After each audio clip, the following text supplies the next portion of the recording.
My name is Dr. Anthony Levatino.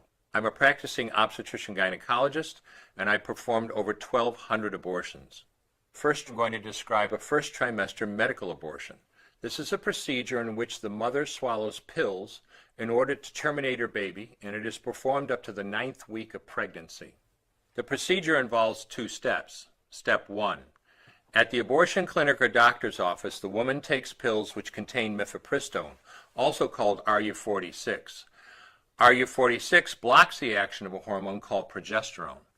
Progesterone is naturally produced in the mother's body to stabilize the lining of the uterus. When RU46 blocks progesterone, the lining of the mother's uterus breaks down, cutting off blood and nourishment to the baby, who then dies inside the mother's womb. It is important to note that even after it has been taken, it is possible to reverse the effects of RU46 and save the baby if progesterone is administered. The sooner, the better. Step 2. 24 to 48 hours after taking RU46, the woman takes misoprostol, also called Cytotec, that is administered either orally or vaginally. RU46 and misoprostol together cause severe cramping, contractions, and often heavy bleeding to force the dead baby out of the woman's uterus. The process can be very intense and painful, and the bleeding and contractions can last from a few hours to several days. While she could lose her baby any time and anywhere during this process, the woman will often sit on a toilet as she prepares to expel the child, which she will then flush. She may even see her dead baby within the pregnancy sac. At 9 weeks, for example, the baby will be almost an inch long, and if she looks carefully, she might be able to count the fingers and toes. After she has disposed of her baby, the woman may have bleeding and spotting for several weeks. Bleeding lasts, on average, 9 to 16 days. 8% of women bleed more than 30 days, and 1% require hospitalization because of heavy bleeding. RU46 is only FDA approved for the first 7 weeks of pregnancy. While RU46 can be used off-label up to 9 weeks, the failure rate increases as the pregnancy progresses. At 7 weeks, it has a 5% failure rate. At 8 weeks, an 8% failure rate, and at 9 weeks, a 10% failure rate. If failure occurs, she will usually be offered a surgical abortion.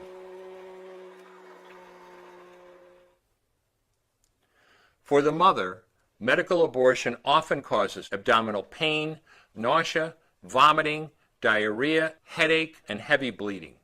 Maternal deaths have occurred, most frequently due to infection and undiagnosed ectopic pregnancy. First trimester surgical abortion called suction D&C, dilatation and curettage. This is the most frequently performed abortion and is used typically from 5 to 13 weeks of pregnancy. After administering anesthesia, the abortionist uses a speculum like this. This is placed inside the vagina and opened using this screw on the side, allowing the abortionist to see the cervix, the entrance to the uterus. The cervix acts as a gate that stays closed for the duration of pregnancy, protecting the baby until it is ready for birth. The abortionist uses a series of metal rods called dilators, like these, which increase in thickness, and inserts them into the cervix to dilate it, gaining access to the inside of the uterus where the baby resides. The baby has a heartbeat, fingers, toes, arms, and legs, but its bones are still weak and fragile. The abortionist takes a suction catheter like this one. This is a 14 French suction catheter. It's clear plastic, about 9 inches long, and it has a hole through the center. It is inserted through the cervix into the uterus. The suction machine is then turned on with a force 10 to 20 times more powerful than your household vacuum cleaner. The baby is rapidly torn apart by the force of the suction and squeezed through this tubing down into the suction machine, followed by the placenta. Though the uterus is mostly emptied at this point, one of the risks of a suction D&C is incomplete abortion, essentially pieces of the baby or placenta left behind. This can lead to infection or bleeding. In an attempt to prevent this, the abortionist uses a curette to scrape the lining of the uterus. A curette is basically a long-handled curved blade. Once the uterus is empty, the speculum is removed and the abortion is complete. The risks of suction D&C include perforation or laceration of the uterus or cervix, potentially damaging intestine, bladder, and nearby blood vessels, hemorrhage, infection, and in rare instances, even death.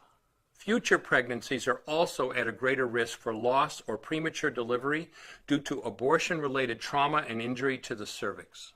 Second trimester surgical abortion called dilatation and evacuation, or D&E. A D&E is performed between 13 and 24 weeks of pregnancy.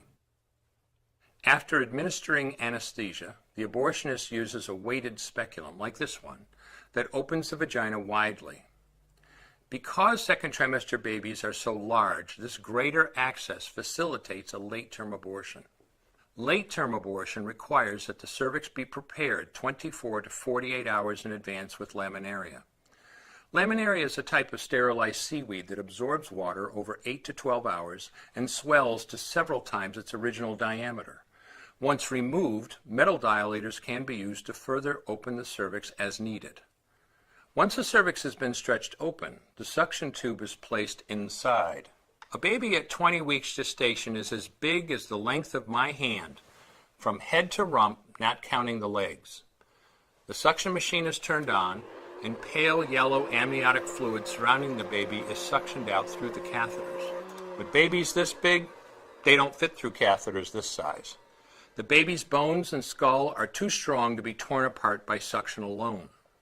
This is a Sofer clamp. A Sofer clamp is made of stainless steel. It's about 13 inches long. The business end is about 2.5 inches long and a ½ inch wide, and there are rows of sharp teeth. This is a grasping instrument. When it gets a hold of something, it does not let go. The abortionist uses this clamp to grasp an arm or leg. Once he has a firm grip, the abortionist pulls hard in order to tear the limb from the baby's body. One by one, the rest of the limbs are removed, along with the intestines, the spine, and the heart and lungs.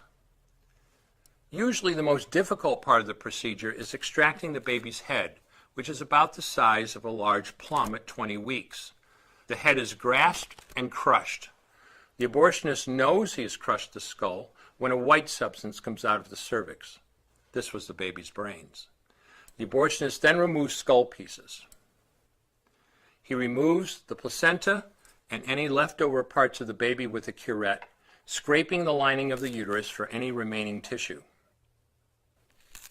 The abortionist then collects the baby parts and reassembles them to make sure that there are 2 arms, 2 legs, and all the pieces. Once all the parts have been accounted for, the abortion is complete. For the woman, this procedure carries a significant risk of major complications, including perforation or laceration of the uterus or cervix, with possible damage to the bowel, bladder, and other maternal organs. Infection and hemorrhage can also occur, which can even lead to death.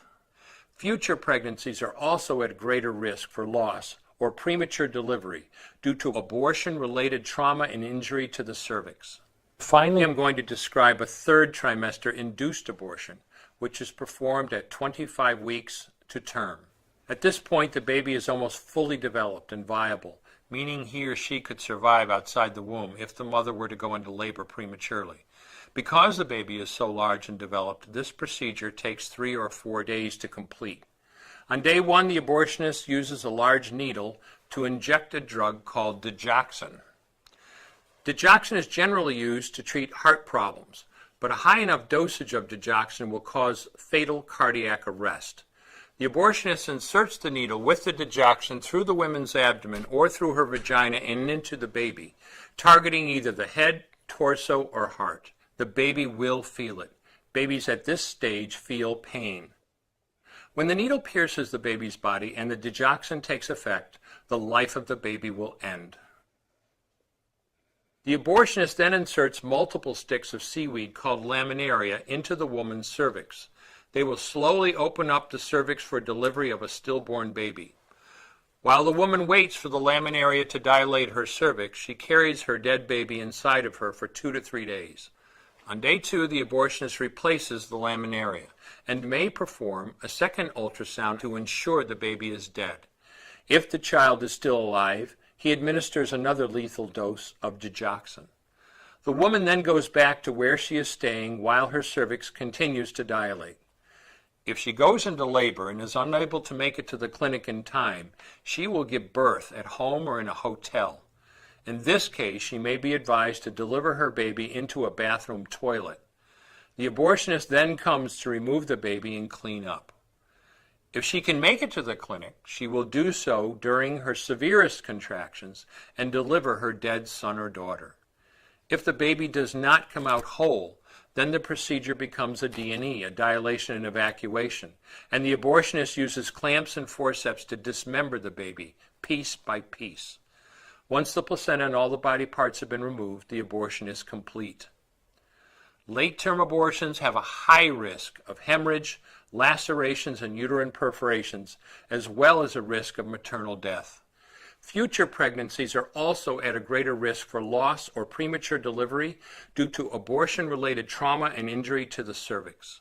As I mentioned at the beginning, I'm Dr. Anthony Levatino, and in the early part of my career as an OBGYN, I performed over 1,200 abortions. One day, after completing one of those abortions, I looked at the remains of a preborn child whose life I had ended, and all I could see was someone's son or daughter. I came to realize that killing a baby at any stage of pregnancy for any reason is wrong. I want you to know today, no matter where you're at or what you've done, you can change. Make a decision today to protect the preborn. Thank you for your time. I will no longer do any more abortions. When you finally figure out that killing a baby that big for money is wrong, that it doesn't take you too long to figure out it doesn't matter if the baby is this big or this big or this big or maybe even this big, it's all the same. And I haven't done any since then, and I never will.